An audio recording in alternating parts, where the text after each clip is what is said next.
Hello, everyone. Welcome to It's Sybil. I am Sybil Wilkes, and welcome back, Cameron. You decided to come back another week with us. How you doing? I'm doing well, doing well. How are you doing, Sybil? I am doing well as well. Thank you for asking. What's going on in your world? First of all, did y'all get snow in Chicago today? Over the weekend, I feel like we did get a couple flurries. I wasn't in Chicago all weekend. I was helping a friend drive his car from Chicago back to Rochester, so I had Oh, to make that wow, drive across the state. Yeah, wow. it was I a good drive. Apparently, I don't dislike road trips. I think I just dislike the people I road trip with. Oh, so now you can you afford to be selective in your road tripping from here on out that you I discovered think this? I think so. I think Okay. so. All We right. had some pretty fine experiences. Oh, nice. Was it music? Was it conversation? No, it was gas station worker women. People who don't get to experience us city slickers as much. So Oh, we and go so in, your engagement with them. yes, indeed. So we go Got it. in and we talk with them, and they happen to float the time that they're off for lunch. We're not staying that long, and so we get back on the road. Oh, darn, darn. Yeah, And this was to Rochester, New York? Rochester, New York, the ROC Wow. itself. Yes. That's quite a drive. Yes, the resting place of Frederick Douglass, Susan B. Yeah, Anthony, the historic Rochester. quite a historic city. Yes, Yeah. absolutely. Is it someplace that you would like to go back and visit for a longer stay, or have you been there before? I've been there before. I really like it. It reminds me of like a pocket Chicago. It's super bikeable, very Hmm. beautiful. The food scene is really nice. Wherever I go in Rochester, people think that I'm a food reviewer. I had someone give me a free salad the other day, a free dessert the other day. Wow. Um, so I might just go back there And just just to scoop play the up some part. free food. Yeah, just flex the social capital a little bit. That's really interesting. Well, I'm glad that you're back safe and sound. I don't know Yeah, if you thank you. saw any snow on the route to Rochester or while you were there in A lot of Rochester, but rain. I did Yeah. hear that you guys the temperatures. I mean, it was like 80 degrees last week, was it? And now back in the 40s and 50s. And someone told me that they had snow flurries this morning. So I was like, whoa, wow. Very volatile this week. Yeah. Yeah, that's crazy. And it's already the end of the month, so I don't know what to tell you.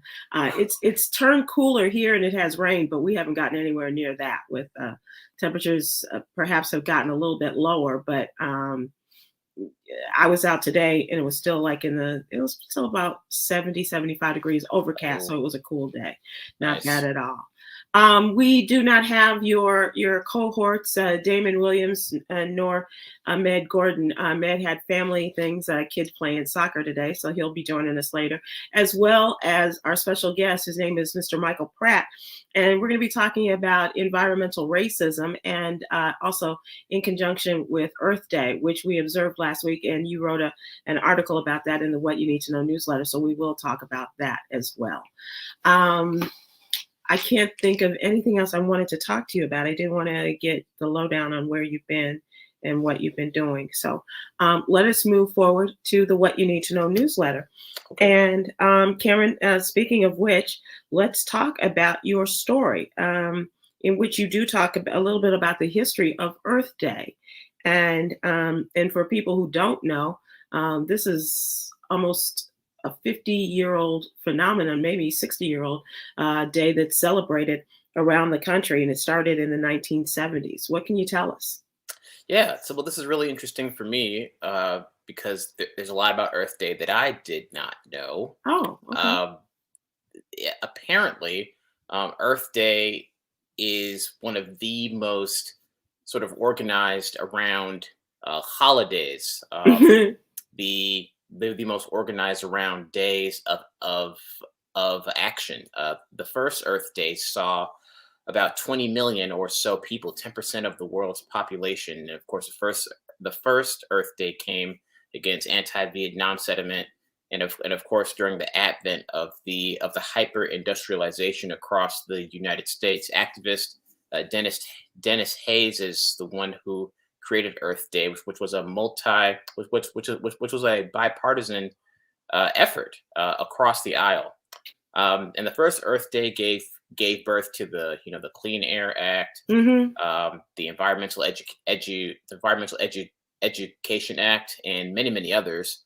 And so I'm Occupational safety, OSHA, also was a yes, part of right. that too, wasn't it? Yeah. Yeah. So the first Earth Day created a lot of what we have today. And I'm sure people are wondering, okay, well, where are we at as far as climate resiliency now? Well, the last Earth Day uh, saw quite a few protests, quite a few quite a few acts all across the globe. In Peru, indigenous tribes made offerings to Mother Earth. In London, there's this group known as the Extinction Rebellion Group who staged massive die-ins, a type of action where people just lay to sort of promote awareness for humanity's future, lest we continue to ignore science. Uh, Today, activist Dennis Hayes, who is well into his age now, warns against corporations that are greenwashing. Every now and then around the Earth Day time, we have corporations that tend to flex whatever it is that they're doing for their in- environment, but we should remain focused on the science. Hmm. We've experienced the past COPA summits. We've experienced the gatherings of the United Nations, and a lot of the richest powers. The United States is, spending a lot on climate resiliency. Other nations are having trouble detaching themselves from fossil fuels, and that hesitancy is what will put the planet past that 1.5 degrees Celsius increase. Yeah. And so, if the world were to increase another 1.52 degrees, we're going to see more unpredictable weather patterns. We're going to see massive extinctions of various species. And I know people are wondering, okay, well, what is it that I can do? How can Right. I fight against climate change? Um, there's good news and there's bad news. The good news is that it's well beyond reduce, reuse, and recycle. Hmm. Hmm. So I wouldn't worry about your plastic Tupperware. Um, Well, we're going to the have a guest on in a little bit, Cameron, that might uh, disagree with you on that a bit. I think that he will. I'm I'm not excited. sure, but I think that if we can't do those small things, what can we do? I mean, it seems like we're so far behind the eight ball now that does anything we do, will it make a difference? I would say that I would find a coalition of activists, hook up with them, and see what kind of climate change policy they're trying to implement, um, and see how you can talk to your elected official about some hyper local things that can be done in your neighborhood. Planting more trees, raising your neighborhood's tree canopy. Um, are there can you have your local official do an audit of your water pipe system? Maybe Mm, your pipes are lead pipes. Maybe you can have those replaced. Uh, there are things that can happen from the hyperlocal scale uh, to the much larger federal level. hmm. Uh, and Well, then, oh, I'm sorry. Go ahead. Go ahead. yeah, and then of course, if you find yourself living in a very climate vulnerable state, you should probably consider moving. Moving. Okay. Okay. Well, I think that the Biden administration has made a number of moves in the Pandemic Act that they put forth regarding fossil fuels and electric vehicles. And also the Environmental Protection Agency has stepped up. And especially when you think about what has happened in terms of the environment being polluted by the train crashes and buses and things that have leaked their dangerous fuels and other chemicals into the water sources and into the air through fires and smoke. So I think that they are doing something. It just seems like it's happening at such a rapid pace. And you're like, whoa, slow down. Let's try to do these things one step at a time. But like I said, we are so far behind the eight ball. It almost seems like we're going, up the down escalator. Yeah, it does get a little overwhelming on like the macro level when it starts to feel like that the planet is outpacing us with regards to our government, Hmm. and that's because that's because it just takes a while to get people to agree to do the things that they need to do. Yeah. Uh, And I mean, especially when we're so entrenched in, driving the big cars and the gas and we don't care and we don't really care about, plugging our cars in and things like that. yeah, I mean, I will say on the drive to Rochester, I only saw two truck stops that had electric vehicle plugins. Right. So I can totally understand why people don't want to go electric because there isn't enough support across the nation for them yet. Right. I've been I've been reprimanded and said perhaps we should save this conversation for our guest Michael Pratt, who is coming on, Okay. who is an environmentalist as well as the owner of a company that's doing something about the environment and the changes there. So let's move on to speaking of the Biden administration. It happened today, as expected. They released the video in which Joe Biden has announced, the 80-year-old Joe Biden has announced that he is running for reelection. And this comes at a time where things should be really great for him. But unfortunately, the numbers are not pointing in the right direction for him. As a matter of fact, an NBC News poll that was released just ahead of the release of his reelection announcement, should Joe Biden run for reelection, 26% said yes in the NBC News poll, and 70% said no, he should not run for reelection. Where do you gentlemen stand? And welcome, Damon. How are you?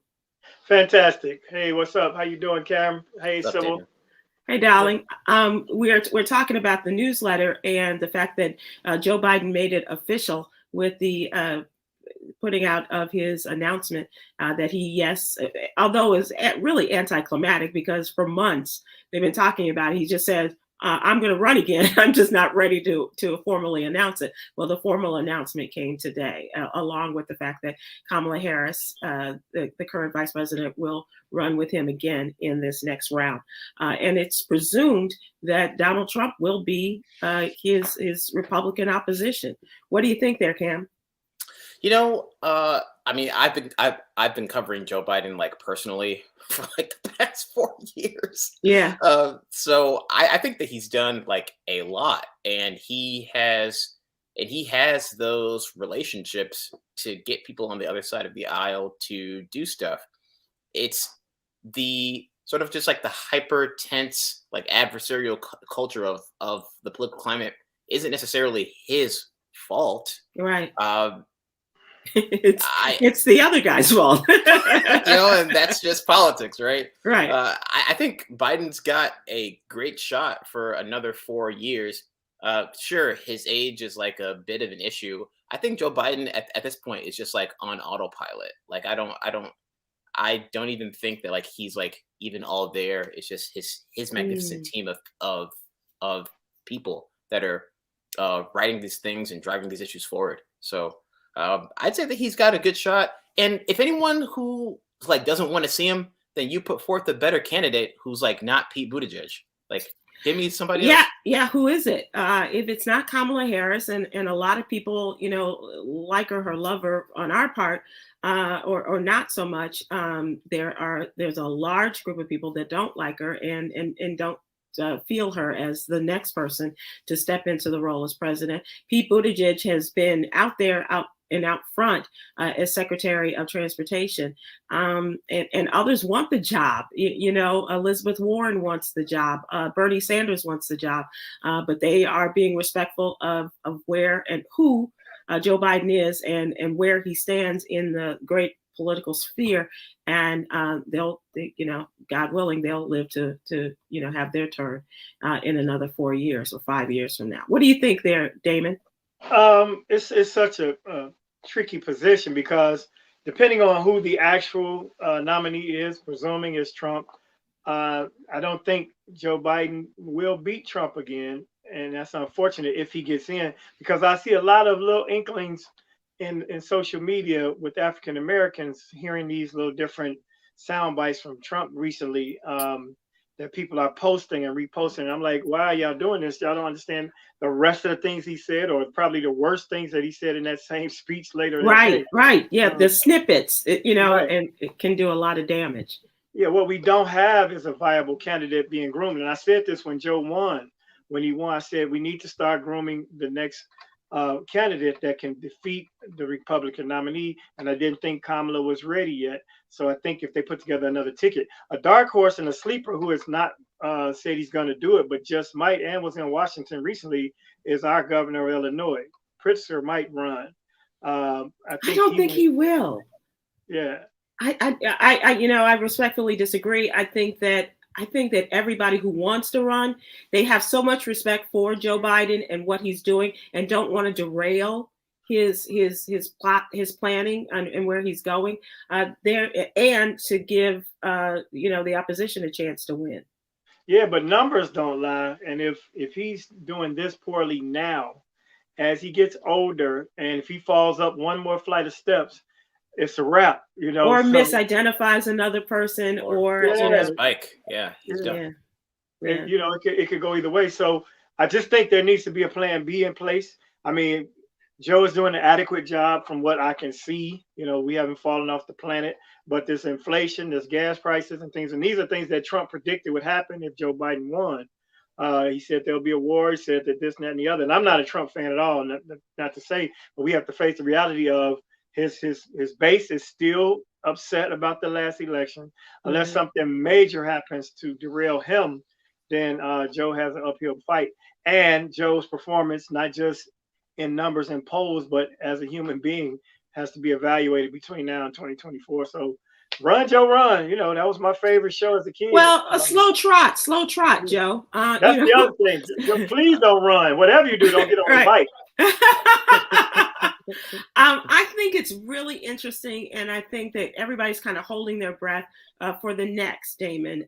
But then he kind of ebbs and flows, because if you remember before the State of the Union address, they're like, oh boy, what is this going to be? What's he going to present? And he came out like blockbusters. He was very strong and personable and quick, came back at the Republicans when they were speaking out of turn during the State of the Union address. He was really on it and very practiced, I suppose. But the other side of that is you're right. Who's next? Who's got next? If God forbid something should happen and he is not able to complete the contest or is elected, and then what?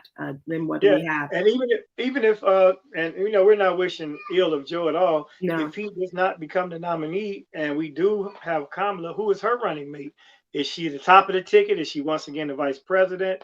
So that's what should have been thought about immediately when Joe won, and hopefully there's somebody somewhere in the back room that has a plan for this just in case. And who's to say they aren't planning? I mean, realistically, they cannot block all of the realities out, right?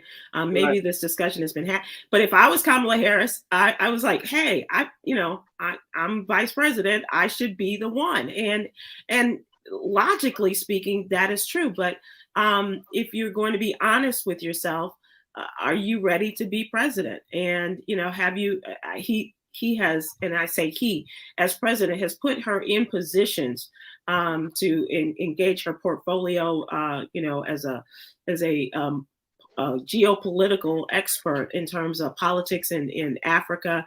She just returned. Khameron wrote about her trip to Africa. She is now speaking out every turn she gets about abortions and things like that. And so I think it's just going to be really interesting and I think fascinating to watch as this happens. And as I say, prayers that he remains in good health and that he does not that he does complete his journey as president. Yeah, but she really needs to accelerate her presence and really be out there, because they sent her to Africa, but they also sent her to Africa. It's like, you go on over there to Africa, get out the way, get out the press, get out of the limelight, way in Africa. White voters don't care about Africa. So it made her, less visible and less viable in that sense, even though she is reaching out. If they send her to Israel, if they send her to the Middle East, if they send her places that, that have more credence with the center of the base, then I can see them grooming her for the position. But right now, it doesn't, just from my humble opinion, it doesn't seem like they're putting her in the most ultimate position to take over in the event of her ascending to the presidency. And I've just been told we've run out of time. Khameron, we'll try to get back to this during trending. It is now time, but I do want to have people take a look at our Black Health Matters section of the What You Need to Know newsletter. And it is a great addition to it. So please take a look at that in the What You Need to Know newsletter. Please subscribe, going to sybilwilkes.com and giving us your name and your email address, and it's absolutely free. We'll have it in your email box every Monday through Friday morning, first thing. All right, so now it's time for the What's Really Going On section, and let us welcome in, he's not Michael Pratt, he's Ahmed Gordon. Hey, Matt, how are you? Hi, I'm doing good. I'm doing good. Wonderful. Welcome in. Thank you. Gentlemen, let us also welcome in our next guest, Michael Pratt. Michael Pratt, hi, how are you? I'm well, how are you all? Great, thank you. Michael Pratt is founder of Pivot. 20 years of experience in the telecommunications industry. Michael Pratt founded Pivot in response to the lack of innovation and multicultural focus in the consumer electronics industry. Welcome, sir. And can you tell us, what is Pivot and what does it have to do with our environment? Sure. First of all, Ms. Wilkes, thanks for having me. Hello to the rest of the guests. I'm happy to be here.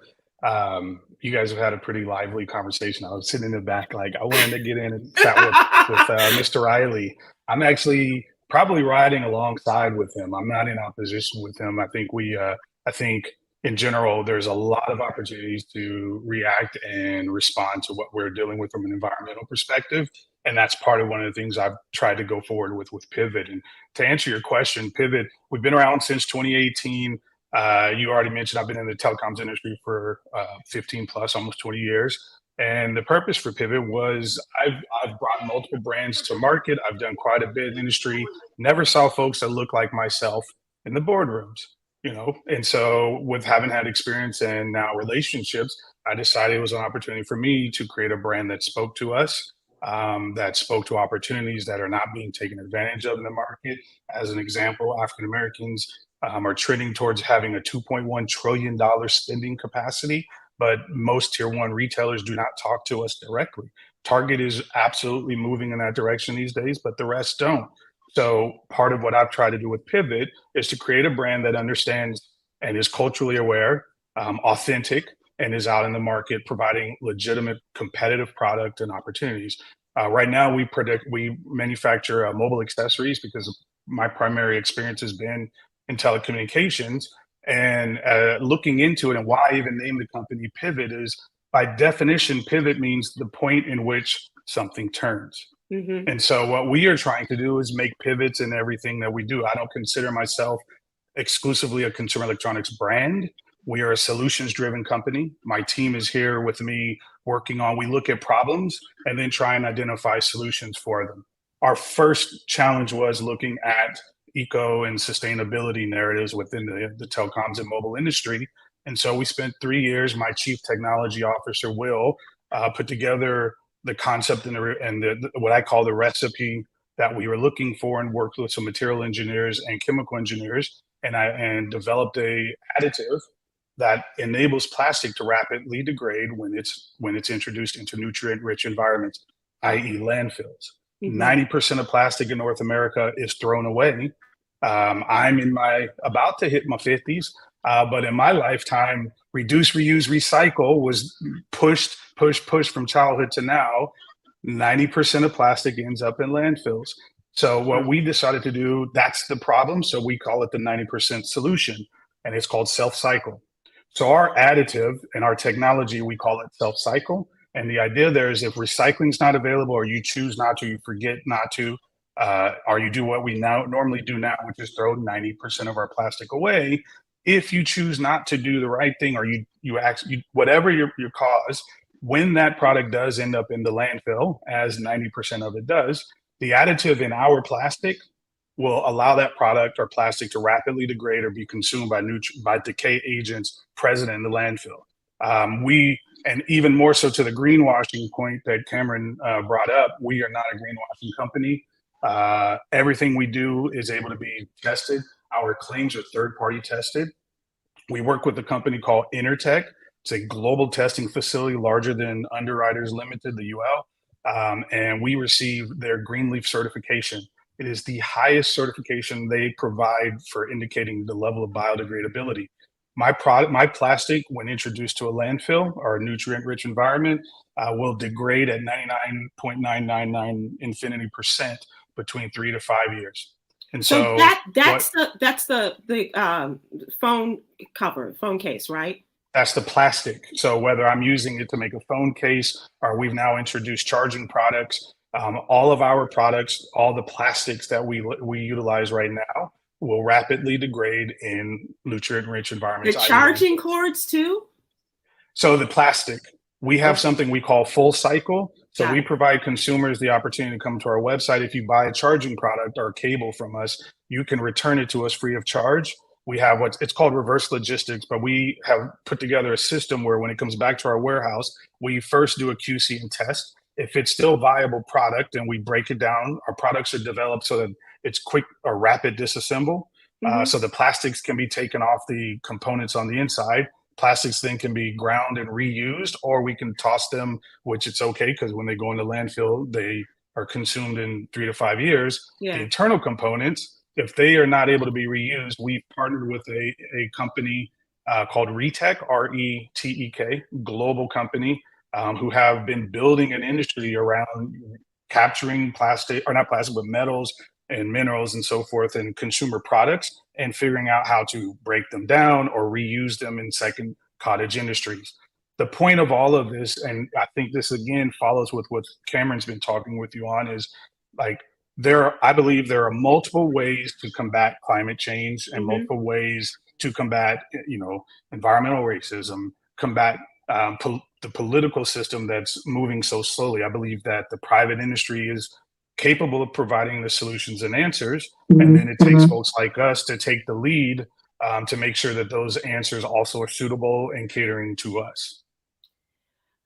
I got to tell you, this is fascinating to me, and not just because I'm a wannabe environmentalist. Tomorrow is recycling day. I've got my plastics washed out and ready to go out to the can tonight for the pickup tomorrow, and I try to do what I can. But this is taking it to another level by giving us opportunities to really purchase objects, plastics that can make a difference in the whole recycling or in the environmental future of things. And this is, I think, is why we have people like Khameron, young people, talking about this and really enlightening us about what we can do. How did you come to this? How did this, and I know you're also involved in the future of our oceans, which is going to be very good for my goddaughter. She's going to be really impressed with this. But how did you come to this point where it was incumbent upon you to talk about the future of plastics and making them biodegradable, as well as the future of our oceans? So it's a combination of factors. Number one, I'm a father of 3 children, so I'm concerned about what I'm leaving for them, right? So that's a primary cause for this. I have 3 beautiful children and an amazing princess in the middle of the 3. And I need to leave a great planet as best possible. Number 2, my background and career experience, I've been exposed to the waste that's inherent in the industry. And I don't mean the waste on the consumer's end of just tossing the product away, but in manufacturing and supplying consumer goods to market, there's wastage just in the fact that, in my industry, for example, you think about the iPhone, there's a new iPhone every year. So we run on a product life cycle of 12 months. It's really 9. And so in 9 to 12 months, whatever we had in the market for the iPhone 14 is now considered end of life, and it is getting thrown away, destroyed, or so other. something beyond the part that actually was sold out of the store to you as a consumer. So as I watch this, are we over forecast and we've got extra plastic or we've got extra packaging, we have extra product sitting in warehouses? Where does it go? What happens to it? So having spent decades knowing, working, and dealing in this specific industry and knowing it is the same parallel in other, it was, the second factor for me to do so. And then the third is I do have 3 children, and I need to figure out a way to make the money to pay for them to have the opportunities and the experiences that I want them to have. Right. And so again, going to my earlier point of, I'm a social entrepreneur, right? And it's not just around making the money, but it's around making money and doing it in a environmentally sensitive way and using the resources around us to combat the challenges we have while still being able to make a profit doing so. Wow. Khameron, does this excite you the way it does me? Partially. You're a little bit more laid back than I am. I can explain why. I don't own a business. I'm a consumer, and so I feel like that the last thing that I need is another cost benefit analysis, to purchase better for the planet. And so I guess the question that I would want to ask is, to the everyday consumer like myself, who wants to make sure that they're buying biodegradable product, that they're purchasing sustainably, what is the best way to not stress ourselves out about purchasing the best products for the future of our planet? So what is the best way of not stressing yourself out? So I guess I would answer this way. I believe I said earlier, there are multiple solutions that need to be in play. As an example, there is an entire industry around capturing plastic out of the oceans now. It's called ocean plastic, that's being used for new goods, right? That's one situation that's going on. There's our solution where we've created new materials that allow for plastics then to have a shorter lifespan, I believe. And then there's the reduce, reuse, recycle concept. There's the political policies that need to be changed. It is going to require everything. This is a solution for today. Our R&D going on right now is around utilizing plant material instead of fossil-based plastics. But you spoke to this in the last segment. Policy moves slowly. This is an industry. We live in a capitalist environment. Going after doing what's right for the environment without attaching a profit motive to it takes longer. But if I can create an opportunity to put a product and make it where you, Khameron, when you walk into Target, you see other brands in mine, your choice of just choosing me made you make a green choice, nothing else. I believe that starts to change and move. And that's the today solution, right? So I'll give you a statistic. The NPD, which is kind of like, they're the industry, I forget the word for it, but they're kind of like Nielsen with television ratings. They track point of sale and retail. In 2022, 42 million phone cases were sold just in North America. So if we just start from there, 2022, 3 to 4 years later, those products come off the phone, end up in the trash, in the landfill. Great grandchildren, 6 generations from now, 500 years from now, that product starts a micro percentage of biodegradation. That's just happened last year. If those would have been pivot plastics with my material, those products, when they enter the landfill 5 years later, are gone naturally. And so that's one step. But then that at least starts the today step, and everything is a snowball effect. Next, I will introduce plastic that's made from plants and not from fossil fuels with my additive. And then you start to see the bigger snowball effect. So I don't disagree with you, Khameron, in the complexity of it. What we've spent over the last few years is working on our marketing narrative so that I don't sit in front of folks, and my packaging and our engagement with consumers isn't so complex. Right? It needs to be simple. So that's why we name it self-cycle. If you can't recycle, don't worry, it'll self-cycle itself. Wow. Right? And that's why we've gone to where the consumer's at. So we are running out of time, and I want people to know how they can find your product online or to go into a store. And how can we be down with you and encourage people to purchase your product? Well, we're available nationally in Target stores. We are also in Best Buy stores. We are in T-Mobile. You'll see us shortly in Verizon. We're working to start going global around Q3 of this year. We'll start showing up in Canada, different countries in Europe, as well as Latin America. Online, you can purchase us at our website. It's MYP is Paul, I, V is Victor, E is Eric, T.com. So mypivot.com. And then just lastly, I know we're running out of time. I just wanted to make a comment as we're dealing in Earth Day. Yes. The other part of our business, while I'm creating products that are eco-friendly and sustainable, proceeds from one of our product lines, our Ocean Blue line, go directly to the Ocean Agency, which is a nonprofit organization that's doing amazing work in educating the world around what's going on in our oceans. They won an award for a documentary that was in Netflix a few years ago, and they're partnered with the United Nations UNESCO Ocean Decade. And so our products are Ocean Blue products. When you purchase that, not only have you made the choice to go green and ensure the product that you purchase when you toss it in the trash self-cycles, but proceeds from that Ocean Blue purchase go to the Ocean Agency, or using those to educate the world on our ocean. So it's a win-win-win in that case when you purchase the Ocean Blue product from Pivot. Well, I am going to do that, and my goddaughter now knows what she's going to get for her birthday. But I also I want to invite you back, because we didn't even scratch the surface, and something I wanted to talk about, which we talked about previously, is environmental racism and what we can do politically as well as individuals to eradicate this in our society. I think that is something that is necessary for us to talk about. And I apologize that we have run out of time, but please, once again, Michael Pratt, tell people how they can find you online.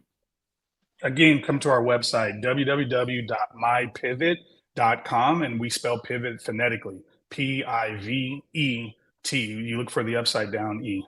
I appreciate you allowing me to come on your show, Ms. Wilkes. Thank you so much. And thanks to Nikki Woods for bringing you to our show. And we appreciate it. And we will have you back again, I promise. Make mattresses. So we're coming for it. I want those green stoppers. I want those Starbucks green stoppers. I want those little things. There's a billion of those that go out in the world. And make some condoms. Thank you, everyone. You know, those get tossed all over the place. Oh my goodness. That's the kind of conversation we have here, Michael Pratt. So come on back. Excellent. Thank you, everyone. Thanks so much, Michael Pratt with Pivot Products. So thank you so much for that. The biodegradation of phone case, he said, takes generations. That's bananas. Yeah, isn't that is crazy. That is absolutely crazy. But I'm glad we were able to have him on, and I think it's really incumbent upon us. If we don't, bring this to the people and share this information, then it's all for naught. And I think that we are what we do here is inform and empower. And so this is really important for us to do with this particular company. So thank you again, Michael Pratt. All right, let's move on to trending topics. Damon, where are you at? Where are you going? What you doing? What's the word? What's the haps? What's the goings ons?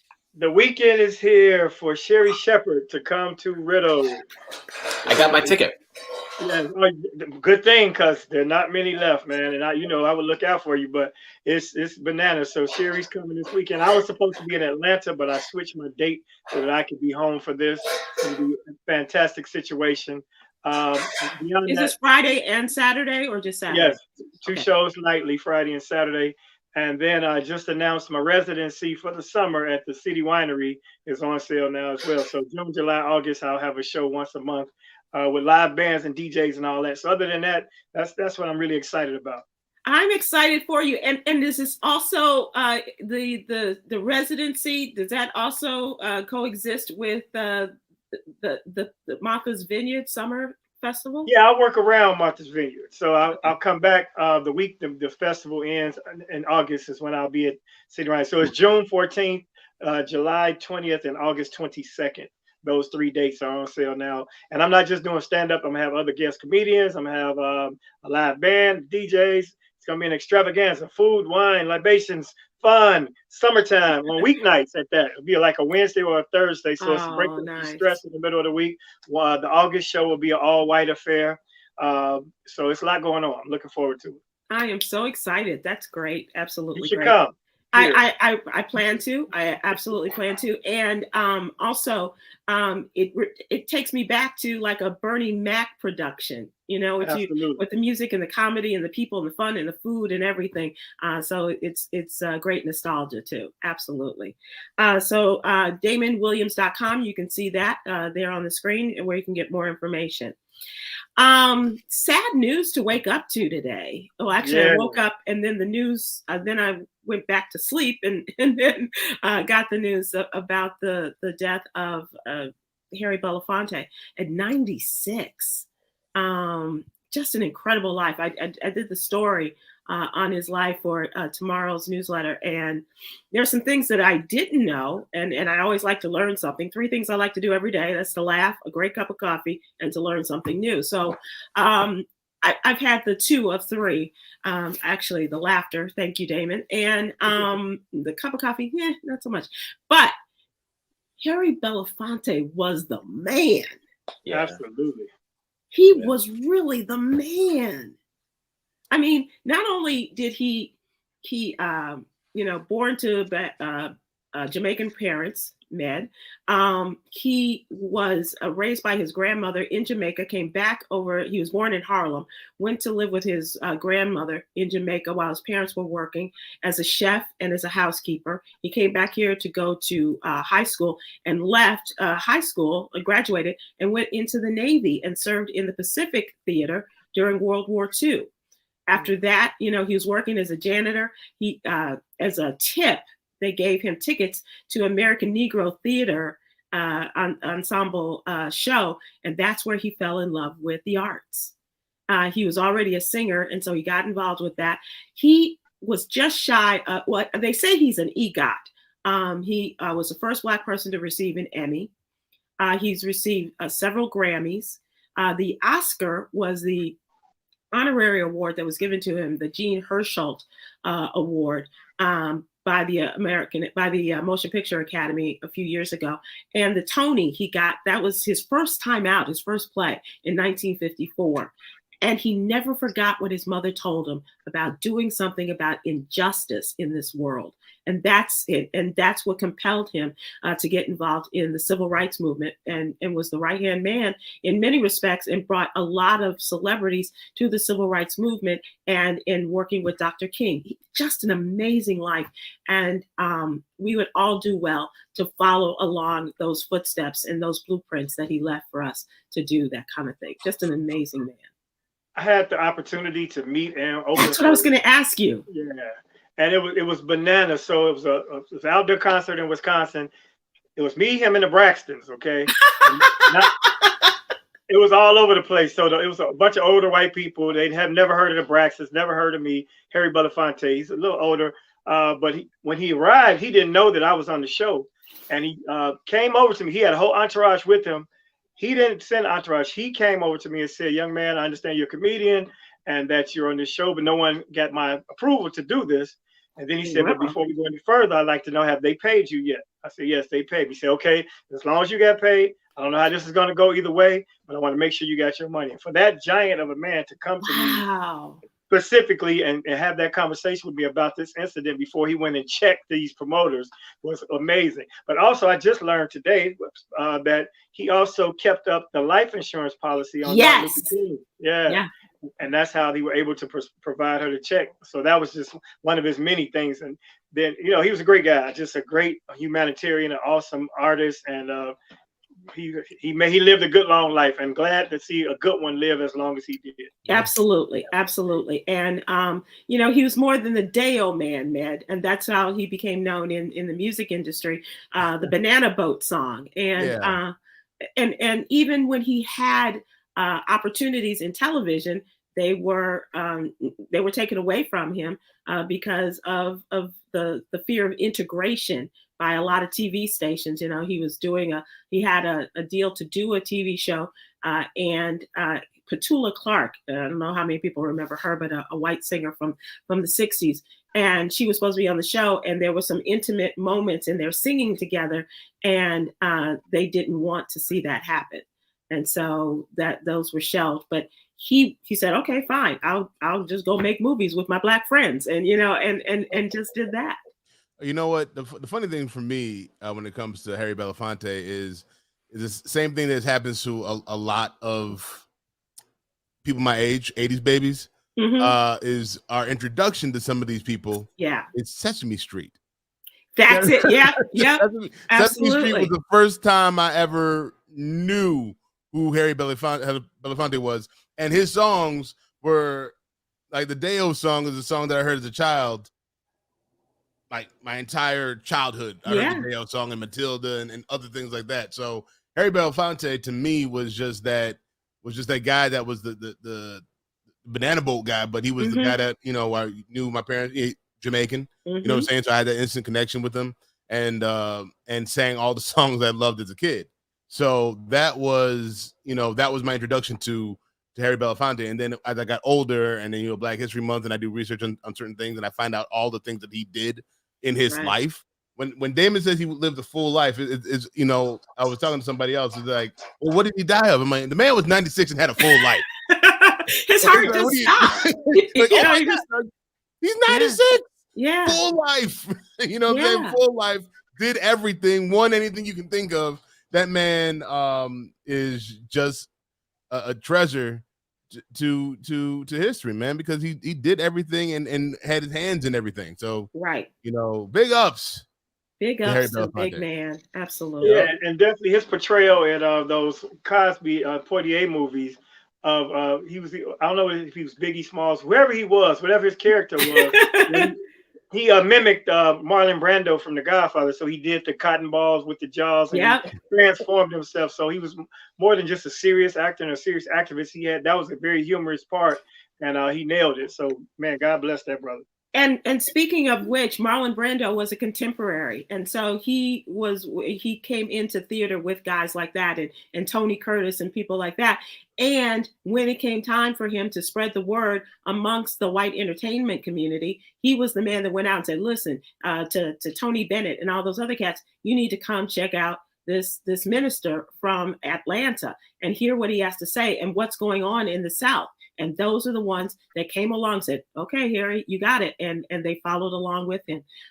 Just an amazing man.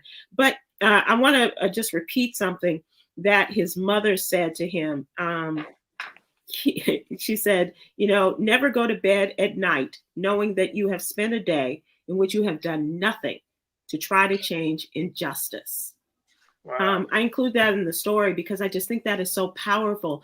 And generationally, that is something that was passed on to him. I'm sure passed on to his children. He leaves behind 4 children, 2 stepchildren, and like 8 grandchildren. I'm sure that is ingrained in them. But that's something we also should have ingrained in our lives as we pass on our knowledge and our passion for whatever it is in the fight against injustice to those that follow us as well. Yeah, because there's no one built like that anymore. No. Several people from whether it be athletes and actors and everything like that, you know, it's more so brand oriented. You have more people that, you know, they'll fight for injustice and worry about the cancel culture too, man. Right. Yeah. It's like they'll fight for injustice if it fits the brand and if it's safe for them. Yep. So, you know, you're not going to find that many people like Harry Belafonte. You're always going to have people who are going to fight for injustice, but people who are on his level, you're not going to find that many unless they know it's a safe way of doing it. I'm not going to just sit here and let you insult Michael Jordan like that. Anyway, you know what? That's a good place to go because I did want to talk to you guys about Phil. I posted. Oh, don't do this. we don't have a lot of time because I waxed poetic about Harry Belafonte, but I do want to just get your initial thoughts about this, because Phil said he stopped watching the NBA in 2020 because of all the wokeness. When the NBA players went into the pod and they came out after George Floyd's murder and the whole Breonna Taylor thing, and he said, he didn't like to see the jerseys with, Black Lives Matter on the back, identifying them. What do you guys think about this? Khameron, I have no problem with what Phil had to say, because it was his opinion. And I understand I understand where people like him are getting that from. You know what I'm saying? Mm-hmm. Where you have a lot of people who aren't thinking like us. There's a lot of people who aren't us, who have the black, who have to live through this thing. And it's like, we don't want to be seeing this all the time. So I get that part of it. For me, it's a little different. I don't like the tokenism of everything. I'm not a big fan of these corporations, using us as a box check. You know what I'm saying? Like, okay, yeah. We're Black Lives Matter, guys. Boop. Yeah. We took care of it, and then we're just done with it. You know what I'm saying? And I call the athletes, what I was saying before, the same thing. You know what I'm saying? It's like they treat it as a box check, and then they move on. When it's safe to do it, because everyone's in an uproar about it. This is the time to talk about it, and that's it. So it was just so, beat over your head with it. Mm-hmm. I can understand how some people were turned off by it. And I'm just like, is this what it is? Is this what we're gonna do? Is this just, we're gonna make a loud noise right now, and then once this is all over, okay, everybody good? Well, we'll move on. Throw some money at it, and we're done. And that, for me, is just not that doesn't get the job done. Yes, it kept it in people's faces. I get that, but just to do it, I feel like that whole summer was just corporations just jumping on the train of doing it. It got annoying to me. And I just didn't like it. So it's different than what Phil Jackson was saying, probably because he was just, he didn't want to put, sports and politics together, whatever. I just felt it was a token situation for Black people that these corporations and these athletes were doing this for. I have a differing opinion, but we've run out of time. Yeah. I'd like to hold on to this and come back. Yeah, to it next I'm week, sorry, you guys. y'all. No, that's okay. But it's a good tipping off point, because Damon, his face is like, it's I see it. Like, all I have to say is that a man who made that much money off Black people should have just kept that to himself. That's what I'm thinking. Even if that's how he felt, Phil should have shut the hell up on that topic and kept it to himself. Period. I agree. I understand your point too, man. I was right there with you watching. It was just too much. It was all over the place. Yeah. It was everywhere. We were already locked in the house, and you black. And, I have an activist son, but I'm like, yeah, I get it. It was everywhere. But still, the NBA is the blackest league, so they had the opportunity to be Black. That was the blackest they could be at the time, and it was sanctioned, so it was cool. But Phil should have not said that as much success as he received from being around the backs of Black men. Yes, sir. Hush your mouth, Phil. I told him to go back to the cave. So, and Khameron, we'll get your opinion on this, but I do want to come back to this. I appreciate you guys indulging me in this. And Yolanda, I know the time. All right. So, and we'll also talk about some other things that happened this week, as we will go on next week. All right. So the big news in media was the firing of Don Lemon and Tucker Carlson. For one group of people, Don Lemon was the number one story. For another group of people, Tucker Carlson was the number one story. Tucker was the number one story over. I don't want to hear nothing about Don being number one. It was Tucker being fired. He is the number one cable news guy. I know, but he doesn't represent a lot of people, man. And that's why I say with Don Lemon, it was in my text chains, it was all about Don. Right. It was for me, it was hilarious because we were joking that, it felt like Tucker was untouchable. It felt like Tucker. I felt Don was in trouble. Well, I know Don was in trouble for a few weeks. I'm like, Don in trouble. So when he got fired, that wasn't a surprise to me. Tucker getting fired, being the number one guy. I understand that the text came out. I'm like, more stuff was in there that didn't come out. And Fox was covering their butt. But you can't discount Don Lemon being fired. No, I'm not discounting. I'm just saying. Let me make a point, man. Make a point. Because it would be different if it was like when nobody said anything about it. Like when When Farrah Fawcett died, and then Michael Jackson died, Farrah was wiped off the face of the earth. Nobody cared. This one, both sides are, it's significant. Okay. And I say significant because Don held a real place and offered a place for people to go, nighttime, primetime television that was never offered anywhere else until MSNBC came along. But Don was the place where a lot of Black folks went to not only to speak their piece, but to be heard, for us to go and hear them. And he worked a very long time to get to that place where he held a very comfortable position, had a great job, a big A check, and had developed a friendship with Chris Cuomo, which I think was a part of that relationship. There was a part of what happened in his downfall. And so, and because that led to the head of Greenfield leaving CNN and Chris Lick coming in and not liking Don at all. And we know how hard it is for Black men to get to that place. Tucker Carlson led a very high life and very privileged position at Fox because he followed the lies and the plans of Fox News and of Roger Ailes and folks like that. So he benefited from his privilege as a white man that Don really had to fight for. And I know how difficult it was for him. But the fact is that they're both gone now. They were both summarily fired on Monday. Summarily might not be the right way to describe it, but they have hired the same lawyer.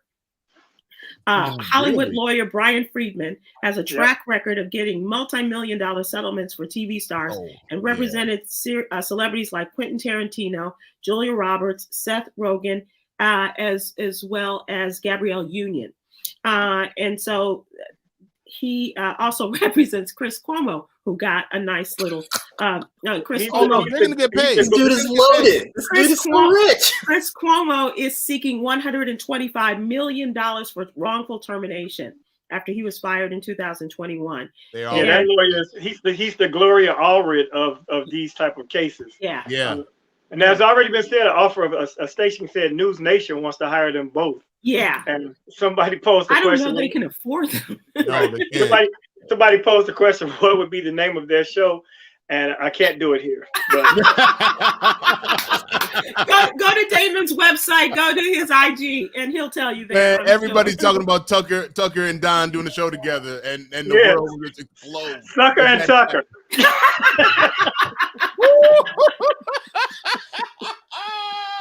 Good night, ladies and gentlemen.